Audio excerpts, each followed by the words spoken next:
Nous allons donc passer à notre deuxièmement, la perspective chrétienne.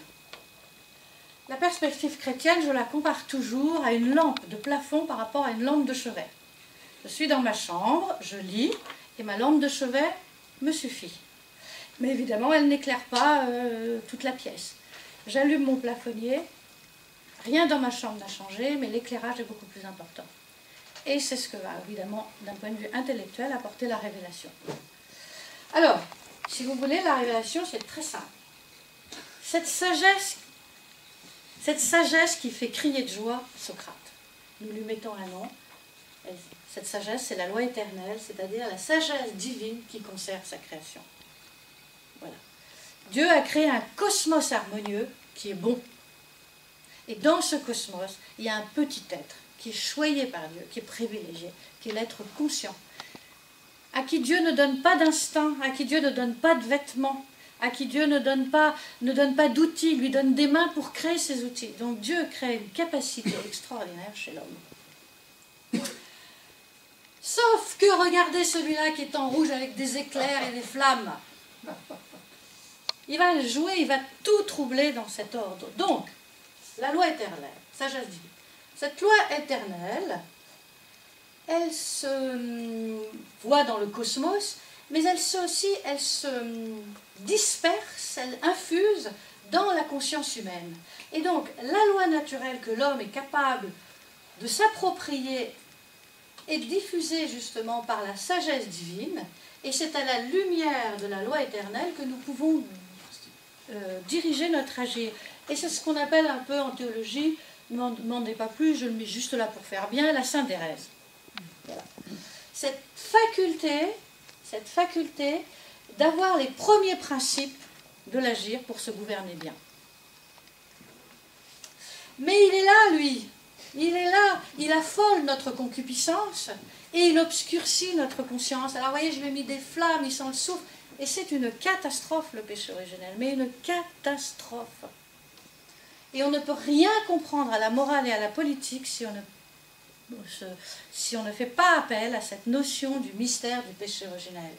Et c'est cette lumière, cette loi naturelle, qui va me permettre ensuite d'écrire une loi positive qui régira les rapports des hommes dans les sociétés. Elle aussi, ma loi positive, sera influencée, sera modifiée par cet obscurcissement. Alors, c'est rien que pour le plaisir. Je vous conseille de revenir au livre de Jean-Michel Maldamé sur le péché originel. C'est un dominicain. Je l'ai écouté parler de ce livre. Et regardez ce qu'il dit. L'alliance des origines a été pervertie. Quand on dit péché originel, il ne faut pas penser péché historique. C'est péché des origines, comme quand Jésus dit, quand il parle sur le mariage, il dit « à l'origine, il n'en était pas ainsi ». À l'origine, ça veut dire fondamentalement, essentiellement, structurellement, le mariage, le divorce que Moïse permet parce que les Juifs ont la nuque raide, à l'origine, ce n'est pas dans le plan de Dieu. Ce n'est pas là. Eh bien, le péché originel, c'est le péché structurel qui, certes, s'est passé dans un moment de l'histoire. Il a bien fallu, voilà, l'homme était créé.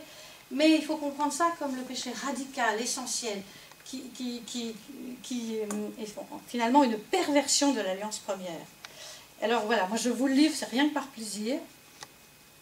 Dieu donne à l'homme son existence. Il donne à l'homme son existence et il lui donne 3 dons en gros. Il lui donne le don de nommer les choses, donc il donne le don de la science, de la sagesse. Il lui donne le don de gouverner le monde, donc il lui donne le pouvoir, la puissance sur la création. Et il lui donne le don de communier avec son épouse, avec elle. Donc il lui donne 3 dons. Eh bien l'homme, que croyez-vous qu'il fit, dit Jean-Michel Maldamé. Il lui dit, je te donne une limite et je te donne la raison de cette limite. Cet arbre de la connaissance, tu n'es pas capable. Et c'est une limite, comme je donne une limite à un enfant à qui je dis, prends ta bicyclette que je viens de t'offrir, mais ne va pas sur la grande route. Reste sur le parking d'Intermarché, où là, il n'y a personne, c'est le dimanche, tu peux faire de la bicyclette sur du macadam sans risque. Voilà. Eh bien, que va faire l'homme? Il ne va pas avoir, et Jean-Michel Maldamé, c'est un dominicain, donc je le suis, il ne va pas avoir la magnificence des dons, mais il va voir, de manière mesquine, qu'il y a une limite. Il va voir la limite. Et notre dominicain n'hésite pas à dire que c'est un abîme de perversion. Un peu comme l'enfant à qui on dit, quelqu'un rentre, il a sa bicyclette, ses parents, son père lui a dit, tu restes dans le jardin, tu restes là ou dans cet angle, parce que la route, tu n'es pas du tout capable d'y aller encore. C'est dangereux. Arrive quelqu'un, voilà, c'est pas le tentateur, mais quelqu'un lui dit, alors, tu as de la bicyclette? Et il dit non, papa veut pas que j'en fasse. Vous voyez, c'est un mensonge. Papa veut bien qu'il en fasse, mais ne permet pas une certaine chose. Mais lui raye complètement le don. Donc je trouve ça très intéressant, c'est la première chose. Donc ce péché originel est très important. La deuxième, évidemment, c'est le grand Saint-Augustin. Est-ce que vous connaissez, je pense que, le vol des poires dans les confessions? Hein? Alors, je raconte pour ceux qui ne... Rien, même si vous connaissez, je vous raconterai quand même, tellement c'est intéressant. Donc le vol des poires, vous trouverez ça au chapitre 2 des confessions, livre 2 des confessions, chapitre 4 et 10. Voilà. Donc Saint-Augustin, vous savez, il relie sa vie à la lumière de l'écriture. Et il écrit les confessions, qui est un chef-d'œuvre, même littéraire, un récit autobiographique. Et c'est le premier, j'écoutais quelqu'un, c'est vraiment le premier essai de ce genre.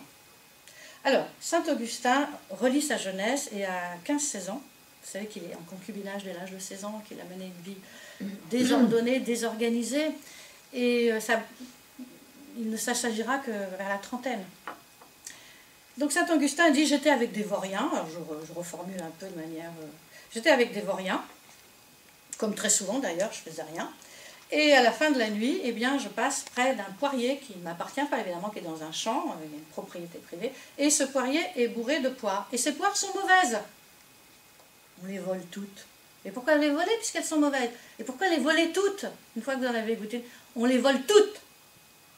On est avec des amis, et on les jette au pourceau. Et Saint-Augustin revient sur ce fait. Nous, on dit, si nos enfants pouvaient ne que voler des poires, mais on dirait c'est rien du tout. C'est qu'une peccadille. Mais Saint-Augustin, qui va beaucoup plus loin avec la lumière de sa sainteté, sa très grande intelligence, dit, mais en fait c'est idiot, parce que j'ai fait le mal, rien que par attrait du mal. Vous voyez? C'est le mal pour le mal. Et ça lui donne donc une très grande réflexion sur cette complicité que nous avons fondamentalement avec le mal, péché originel. Et ce péché originel, voilà, dont nous sommes les héritiers, eh bien ce péché originel infecte aussi les sociétés. Et ça, c'est d'ailleurs extraordinaire parce que l'Église dira, et Saint-Augustin dira, il y a deux cités, une cité terrestre, une cité de Dieu, mais ce ne sont pas des cités encloses dans un lieu géographique, ce sont plus des communions spirituelles. La cité terrestre est constituée de personnes, d'êtres humains, qui s'installent sur la terre, qui ne voient leur bien que sur la terre. Et la cité de Dieu est une communion spirituelle, ce n'est même pas l'église visible, c'est plutôt une église mystique, qui est constituée de croyants, qui savent très bien que cette cité-là, ces cités terrestres, on ne s'y installe pas, qu'elles sont toutes infectées par le péché, et que de toute façon, elles n'apporteront jamais la béatitude. Ça, c'est grandiose, et c'est dès le début du christianisme mis en forme par Saint-Augustin. Ne cherchons pas le bonheur même dans des cités qui sont paisibles, même dans des cités qui sont prospères, même dans des cités qui nous délivrent le juste, l'utile et l'agréable. Ces cités-là sont fragiles et c'est congénital, elles sont infectées elles aussi par le péché originel des êtres qui les composent. Donc nos lois positives, et alors c'est pour ça que ça donne d'ailleurs des aberrations, que vous avez des sociétés, par exemple des sociétés orientales, qui toléraient tout à fait le pillage et le brigandage, la razzia. Ça fait partie des mœurs, de la coutume. C'est facile à expliquer. Alors, est-ce que ce sont vraiment des lois? On ne peut pas dire que c'est des lois. Il y a le droit à la razzia, etc. En tout cas, c'est une coutume qui a presque force de loi dans certains pays. De l'autre côté, cette loi éternelle, eh bien, elle donne à un peuple choisi, elle lui donne une révélation. Et elle lui donne une loi divine que ce peuple n'aurait pas trouvé tout seul. Et ce peuple, voilà, la révélation du décalogue, c'est Moïse.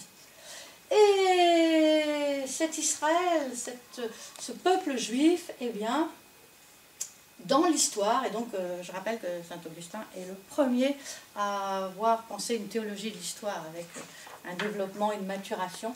De la même manière que la cité d'Aristote, pour rappeler, est contenue dans la simple famille, de la même manière, l'Église est contenue dans ce peuple nomade juif, et l'Église, eh bien, quand elle avec le Christ, quand elle va apparaître, elle héritera d'une loi supérieure encore à la loi du Décalogue, puisque c'est la sagesse elle-même qui vient nous l'enseigner dans ces évangiles et dans l'Écriture. Donc, en gros, si vous voulez, de manière très schématique, mais c'est ça. Alors moi,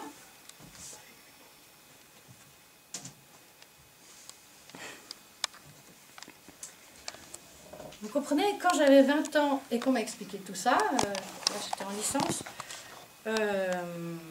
ça fait boum dans ma tête et ça m'a converti. Parce que vraiment, j'ai eu d'excellents parents, mais qui font partie de cette génération où on ne transmet plus. Et c'est vraiment par la raison et par mes professeurs, à qui je rends un grand hommage, que je suis revenue à la foi. Et comprenant tout ça, vous voyez, ça, j'ai fait ça à la Sorbonne en philosophie politique. Et le professeur s'appelait M. Claude Rousseau, je lui rends un grand hommage. Et il est toujours vivant. Et vous pouvez le regarder sur Internet, il a pris de l'âge comme moi, mais alors maintenant je l'ai réécouté, il a une manière de surmonter tout son savoir, il est très très très intéressant. J'en étais là dans mes histoires et j'avance. Donc, on a bien compris, on va reprendre les points à peu près qu'on a vu. On a vu l'origine du politique. Nous, on voit l'origine du politique. C'est que l'homme est incomplet, mais plus que ça, il est pécheur. Ensuite, l'homme est incomplet, mais plus que ça, c'est un être de relation. Voilà. C'est un être de relation, je ne vais pas m'étendre, et donc, ce qu'il constitue, ces familles et ces cités, c'est assez mystérieux, hein, je ne peux pas l'expliquer parce que dans une famille, ce n'est pas simplement un agrégat d'individus de manière mécanique. Dans une société, ce n'est pas simplement un agrégat d'individus, même si aujourd'hui on tend à nous faire croire ça. Une société, une famille, une cité, c'est un esprit qui rassemble deux personnes. Il y a quelque chose, voilà. Ensuite, le troisième point de la survie à la vie bonne. Eh bien, la vie bonne, pour un chrétien, avec toujours, vous voyez, j'ai allumé mon plafonnier, la vie bonne, ce n'est pas simplement les conditions temporelles de prospérité, de concorde entre les citoyens, de sécurité avec les ennemis extérieurs. Ce n'est pas simplement ça. Je n'ai pas simplement l'utile, l'agréable, même si je suis un philosophe exceptionnel ou un artiste exceptionnel, c'est pas ça la vie bonne, c'est la béatitude, c'est complètement différent. La béatitude, c'est une relation de charité avec la sagesse. Alors ça, et la sagesse est une personne. Donc vous avez ce cri de joie de Socrate, moi je me mettrai à côté de Socrate d'ailleurs, dans le paradis. Ce cri de joie de Socrate, je pense à Socrate qui monte au ciel. C'était toi que je voyais dans les êtres. Oui, c'était pas qu'un nous, c'est qu'un esprit impersonnel. C'était une personne, et Socrate et Platon et Aristote aujourd'hui doivent être infiniment heureux au ciel. Parce que c'était inattendu, c'était impossible, c'était juste impossible, comme disent nos jeunes. Voilà. Et c'est pour ça que ce message-là, il a vraiment fallu que le Père le révèle par son Fils. Donc, ça va changer complètement la cité, et j'avance. Alors, la fragilité de la survie à la vie bonne, la béatitude, la fragilité de la cité, je l'ai vu, c'est le péché originel qui contamine toutes les sociétés humaines. Et vous voyez comment, quand on a bien compris ça, on ne peut pas être communiste, on ne peut pas être marxiste, ou si on l'est, c'est qu'il nous manque quelques petits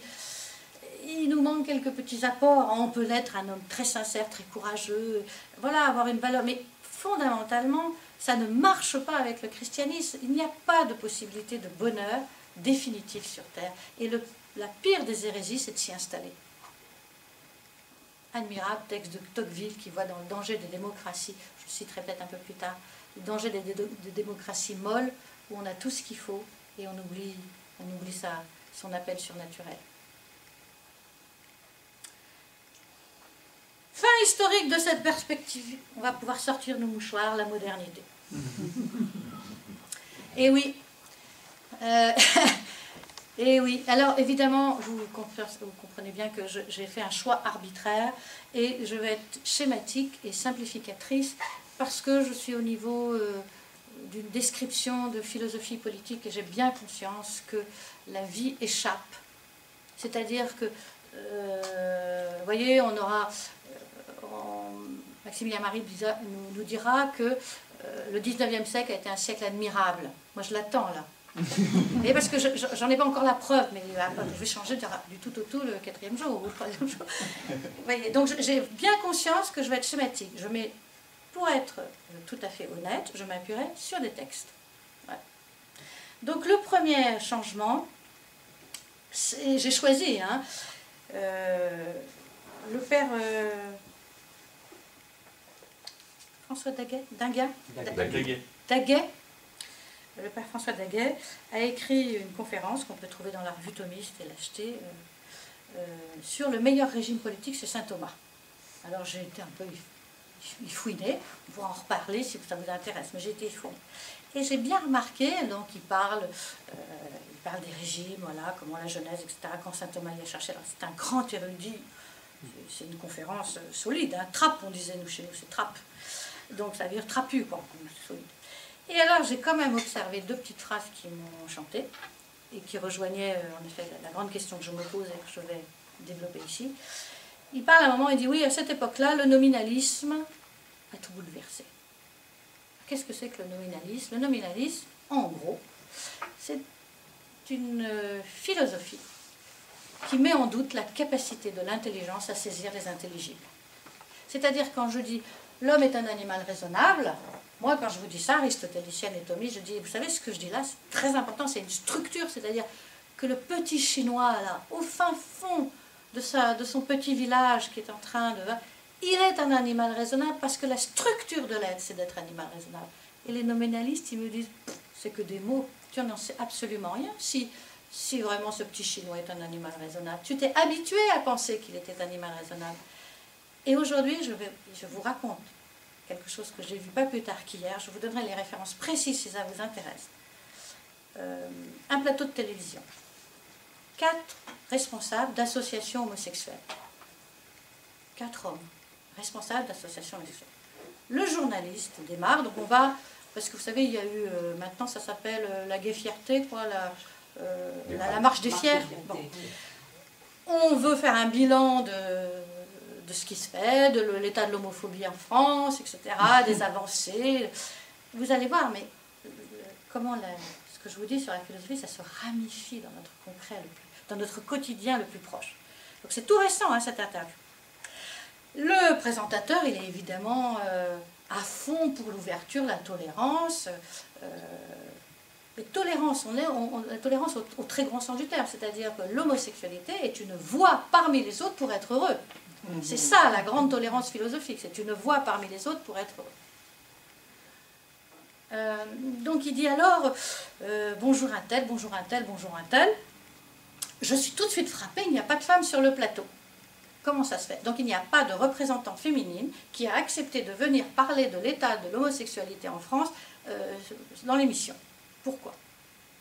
Et là, un répond, il est carré, il a de la barbe, il est beau gosse d'ailleurs. Qu'est-ce qui vous dit que je suis un homme?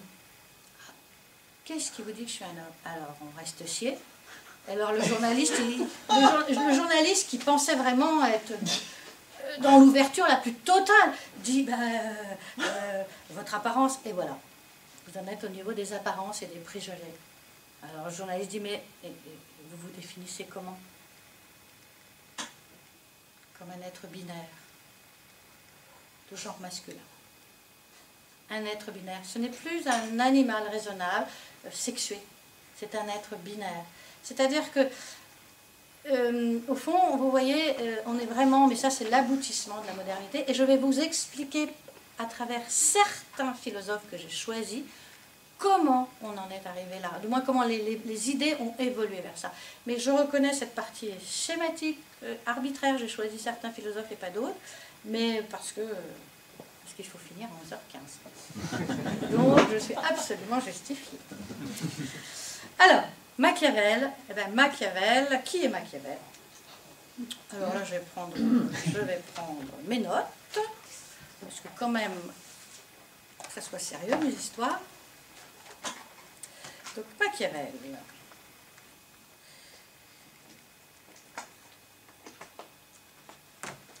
Nicolas Machiavel, né en 1469 à Florence, d'origine sociale médiocre.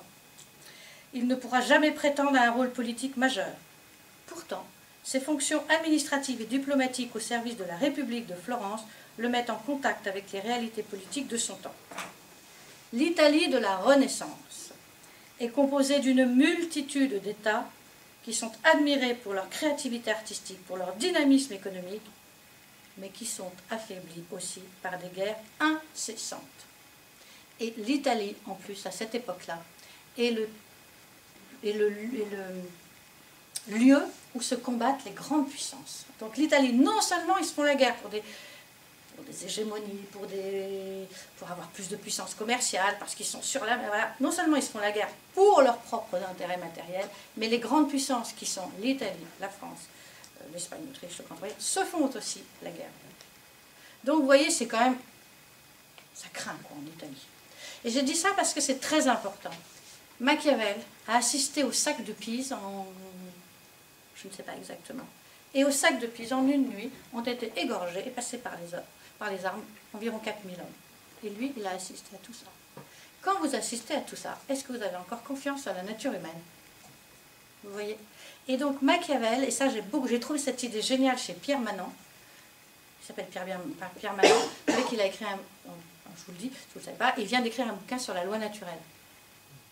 Et Pierre Manant dit qu'aujourd'hui, on a beaucoup de mal à croire à la loi naturelle, c'est-à-dire cette loi universelle et valable pour tous, parce que pour nous, ce qui est essence, c'est plus les cas extrêmes. On va faire des cas extrêmes une norme, et non pas du juste milieu, du cas le plus courant. Je vais prendre un exemple après. Du plus courant, une norme. Je vous donne un exemple. Je dis, moi je suis sûre, naïve que je suis, que la mère aime ses enfants. Il me semble que c'est une loi naturelle. Et que la mère, père et mère protègent leurs enfants. Machiavel va me dire, Machiavel vient là, va me dire, pauvre petite, comme tu es idéaliste. Tu ne te rappelles pas du cas affreux où cette femme, qui était en Corée, je crois, a congelé 3 de ses enfants? Tu t'en rappelles pas de ça? Ici, je me rappelle, c'était un fait divers épouvantable dans les journaux, et en effet, une femme a eu 2 enfants, et elle en a congelé 3 autres sans dire à son mari qu'elle était enceinte. Mais c'est monstrueux. Et d'abord, tous les amis ont été surpris, parce que cette femme, elle était à peu près normale et tout. Mais alors, ta loi naturelle, ma pauvre enfant, la loi naturelle, c'est que l'homme est un désordre.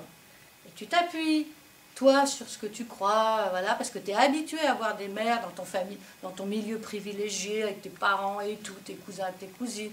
Tu es habitué dans ton petit monde à avoir des préjugés où les mamans aiment leurs enfants. Mais regarde donc le monde c'est ça, c'est la vie. Vous voyez, je vais changer mon regard, et c'est une hypothèse que je fais, et qu'on pourrait discuter. Je pense que ce qu'on vit, la souffrance que l'on éprouve, modifie la perception de la réalité, mais là où ça devient intéressant, c'est que non seulement ça la modifie, mais en raison de la fonction même de l'intelligence qui fait des abstractions et qui a besoin de concepts, je généralise des cas particuliers. Et Pierre Manant explique ça très bien dans son livre sur la loi naturelle. Donc, notre Machiavel, quel âge a-t-il quand il voit le sac de Pise? Je ne sais pas exactement, mais en tout cas, il y assiste. Eh bien, ça lui donnera une théorie tout à fait extraordinaire, qui est l'homme est radicalement mauvais, il n'est pas du tout le fils de Dieu, il doit d'ailleurs être sans doute le produit du hasard, si on le poussait un peu, il serait darwinien, je pense, il doit être le produit du hasard d'une évolution. Alors Machiavel est quand même dans une atmosphère chrétienne, et je pense qu'il doit rendre son culte, mais il n'y a plus du tout cette... Dans son schéma politique, il n'y a plus du tout cette pénétration de la sagesse dans le politique. Alors lui, c'est le fidéiste avant l'heure. On a peut-être, je ne connais pas assez bien, mais il ne faut pas ériger de modèle politique en pensant qu'on a une quelconque vérité qui nous vient d'autre chose. D'autre chose. La seule vérité en politique, c'est qu'il y a en l'homme un appétit de pouvoir énorme et que c'est cet appétit de pouvoir qui va fonder les sociétés. Et comme le tyran qui prend la société en main a plutôt intérêt à ce que ça se passe bien, sinon il se fait déposséder tout de suite, il va plaquer des systèmes vertueux, mais sans y croire profondément. Alors écoutez, le mieux c'est que je vous lise. Allez, trahison et violence comme arme politique, à l'exemple de César Borgia. Machiavel, Le Prince, chapitre 7. César Borgia, vous savez que c'est le fils d'Alexandre III, 7, je ne sais plus. 6, merci beaucoup. 6. Donc César Borgia, c'est le fils d'Alexandre VI. C'est pas le moment où l'Église est dans son mieux, quoi. Hein, bon. Alors, Machiavel admirait beaucoup Borgia. Quand il se fut emparé de la Romagne, le duc s'aperçut qu'elle avait été confiée à des seigneurs sans autorité ni pouvoir. Ils songeaient plus à dépouiller leurs sujets qu'à les gouverner, et était pour eux une raison de désordre et non d'unité. Vous avez compris? Il prend une province, dans cette province il y a des grands féodaux, et ces grands féodaux c'est des brigands. Et lui prend cette province, qu'est-ce qu'il va en faire? À tel point que le pays se trouvait infesté de brigands, de scélérats, de criminels, de toutes sortes. Pour le pacifier et faire respecter le bras royal, César jugea nécessaire de lui donner un bon gouvernement. C'est pourquoi il y nomma Messire Rémy d'Orque, homme cruel et expéditif, auquel il accorda les points pouvoirs. En peu de temps, celui-ci étouffa les désordres. À son seul nom, chacun trembla de peur. Vous avez compris? Dès qu'il prenait un brigand, il vous l'écartelait sur la place publique, puis c'était fini. Donc les brigands, après... Par la suite, le problème de ce Rémy d'Orque, c'est qu'une fois qu'il a chassé les brigands, il est comme le personnage de Jean Giono dans Un roi sans divertissement, pour ceux qui l'ont lu. Une fois qu'il vous a coupé toutes les têtes, faute des troubles, il a besoin de continuer à en couper. Et donc il s'attaque aux honnêtes gens et il les pille. Donc il devient par la suite, hein, voilà, tout le monde à son seul nom, chacun à son seul nom trembla de peur. Le duc, qui manie son homme de paille, estima qu'une autorité si excessive n'était plus indispensable, craignant qu'elle ne devienne odieuse. Il établit alors un tribunal civil au milieu de la province, avec un président de grand renom. Hein, ça, c'est l'apparence de justice. Et chaque ville y envoya ses doléances. Puis il y en avait. Hein. Sachant bien que les rigueurs de son lieutenant lui avaient valu des inimitiés, donc on disait, ouais, c'est le lieutenant de Borgia, Borgia c'est un salopard. Qu'est-ce qu'il va faire, Borgia? Vous devinez la suite. Sachant bien que son lieutenant lui avait valu des inimitiés, afin d'en purger le cœur de ses populations et de les gagner à soi, il voulut prouver que les cruautés en question n'étaient pas venues de lui, mais du caractère brutal de son ministre.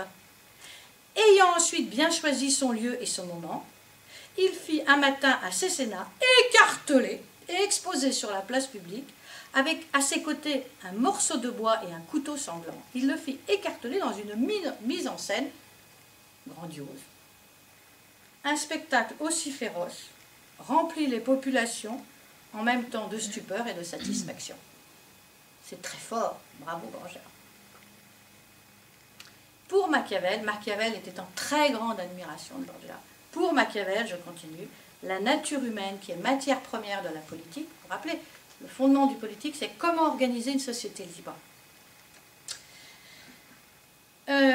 Machiavel dit au gouvernant, vaut-il mieux être aimé que craint ou craint qu'aimé?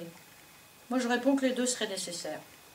Mais comme il paraît difficile de les marier ensemble, il est beaucoup plus sûr de se faire craindre qu'aimer, quand on doit renoncer à l'un des deux. Pourquoi se faire craindre qu'aimer? Parce que des hommes, et retenez bien ça, on peut dire généralement ceci, ils sont ingrats, changeants, simulateurs, dissimulateurs, ennemis des coups, admis des piqûres.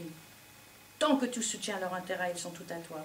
Ils t'offrent leur sang, leur fortune, leur vie, leurs enfants, pourvu, comme j'ai dit, que le besoin en soit éloigné. Mais s'ils se rapprochent, ils se révoltent. S'ils se rapprochent, ils se révoltent. Voilà. C'est ça la nature humaine chez Machiavel. Et Machiavel dira, arrêtez d'avoir des idéaux, de vouloir convertir les populations. Un homme, c'est pas convertissable, c'est juste. Alors, si vous voulez paraître bon, paraissez bon. Ou nos aussi.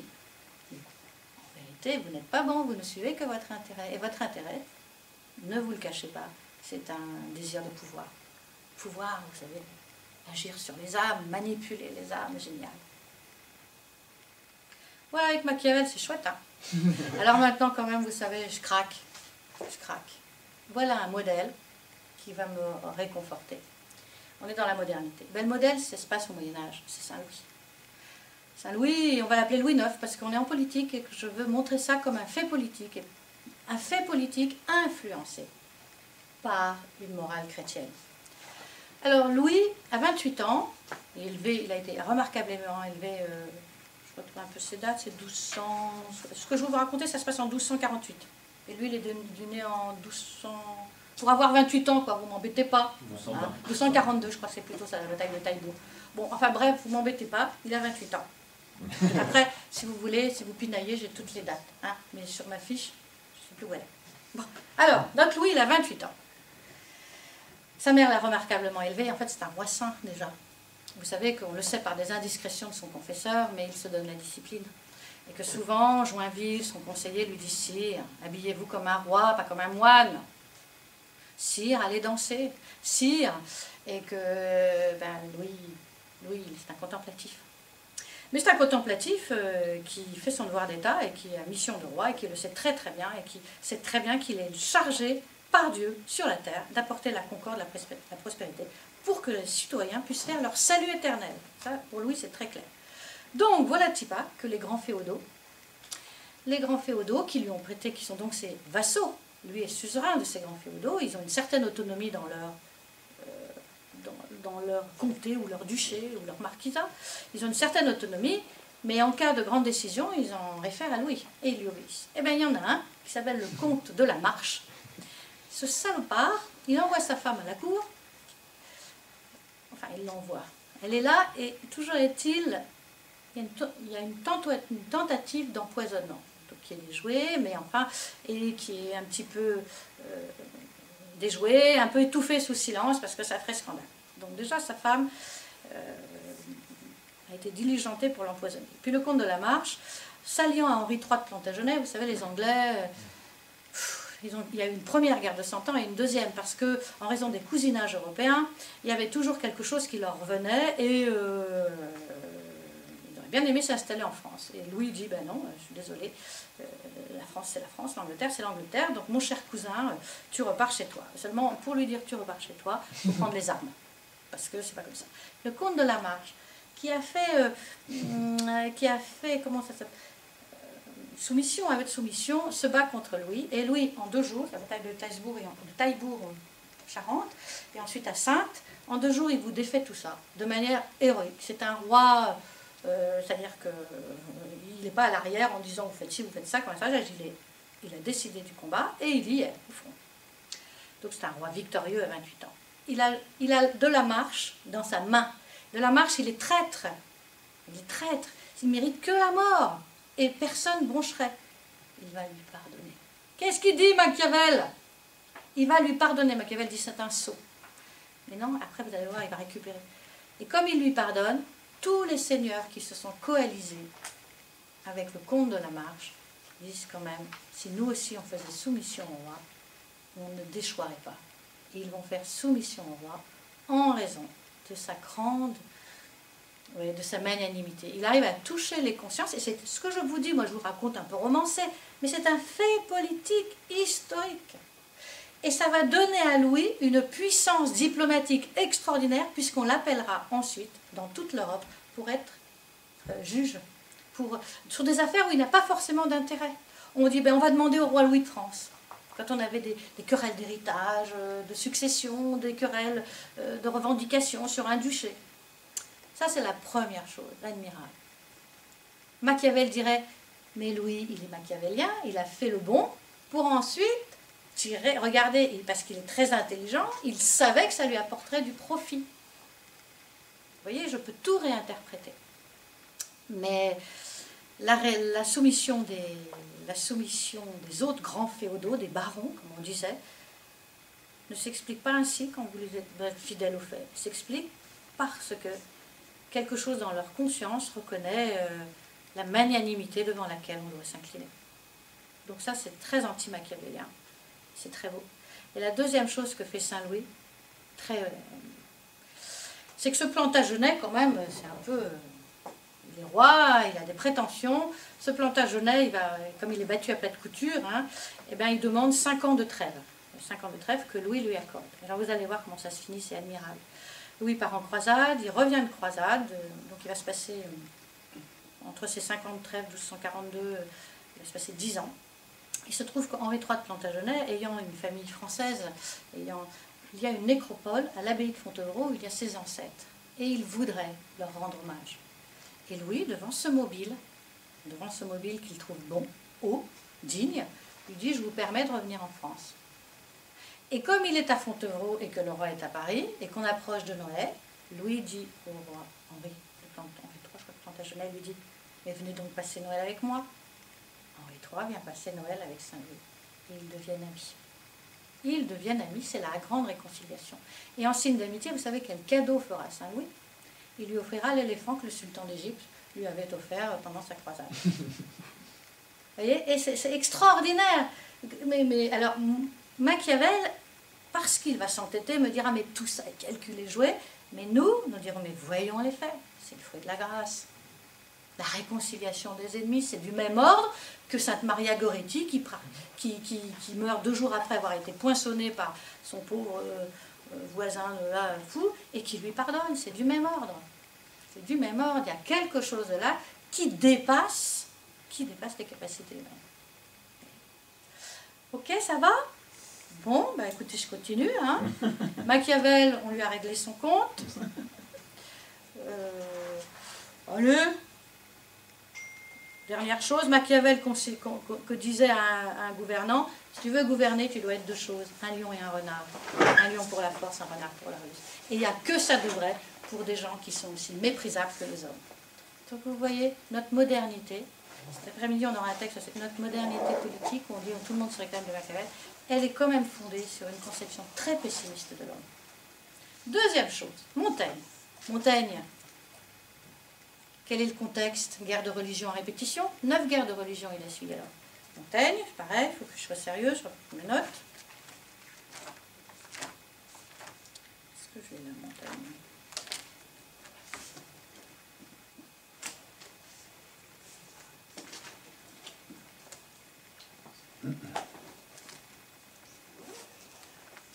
Donc Montaigne, vous savez qu'il est bordelais. Voilà, qu'il est...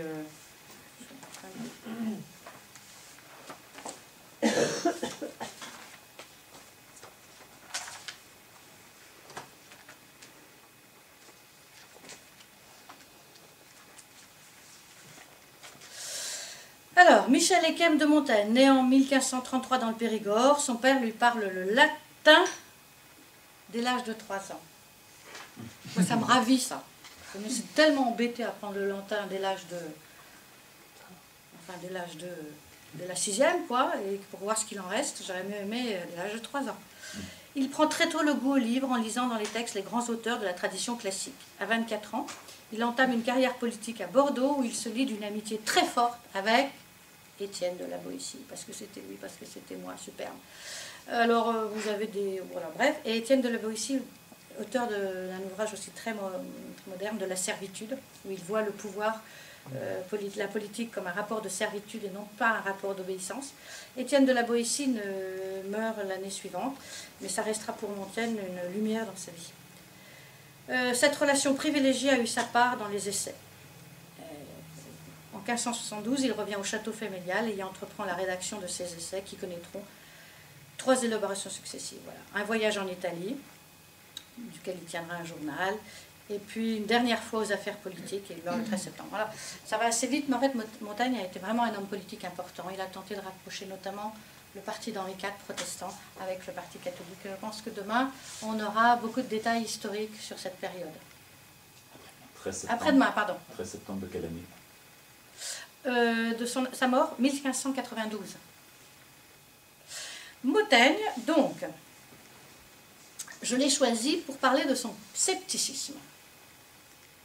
Et son scepticisme, il avait de quoi se fonder. Parce qu'il se fonde, encore une fois, sur l'expérience de guerre de religion. Et l'expérience de guerre de religion, eh bien, là, je ne vais pas l'inventer. Je voudrais vraiment vous lire Freud, mais vous allez avoir le temps de souffler une seconde pour que je recherche tranquillement la citation. Moi, j'ai un défaut, je me perds dans les feuilles. Donc, respirez, posez-vous, et j'arrive.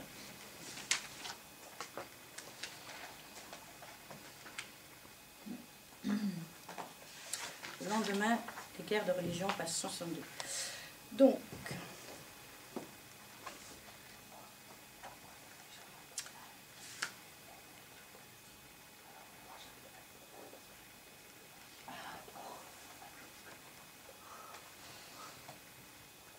alors, obéir au lendemain des guerres de religion.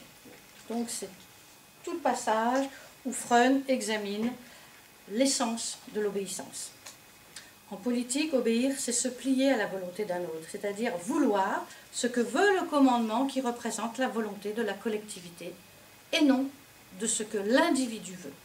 On n'obéit pas à soi-même en politique, sauf dans la politique vertueuse, mais ce n'est pas cet aspect. Cette vérité fondamentale a été mise en lumière par de nombreuses philosophies politiques du XVIIe siècle, et tout particulièrement Hobbes, Locke et Spinoza. Je passe assez vite.